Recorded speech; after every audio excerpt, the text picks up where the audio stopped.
Yaani nyie wachambuzi nyie mna roho mbaya. Harmonize amefanya show hapa majuzi kati. Hakuna mchambuzi aliochambua ile show. Yaani mko kimya kabisa. Yaani ukafikiria Harmonize hajafanya show huko sijui Uganda sijui wapi huko. Yaani wachambuzi mko kimya kabisa. Hakuna mchambuzi anayechambua ile show. Yaani lakini mnachosubiria Diamond afanye show hiyo tarehe 30 Mbeya. Yaani hicho ndo mnachosubiria. Matukio yote mnaposti, yani sijui alianzaje, stage ilianzaje kutengenezwa, sijui sound sijui walifanyaje, yani kila kitu mnaposti, yani kila hatua mnaposti ya Diamond akiwa anafanya, yani akiwa anaanza kufanya show.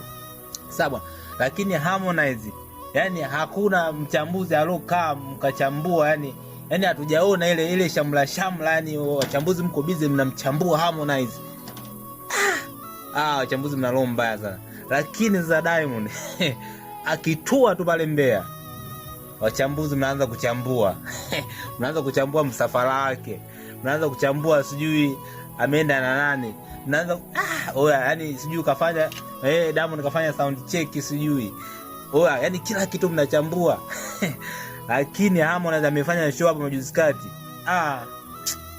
ngumu sana. Yani hakuna mchambuzi ambao yuko busy kuchambua. Yani kila mmoja itameposti chini Harmonize anafanya show, afu mwamba mchambuzi uko juu anaangalia hivi. Hasemi kitu.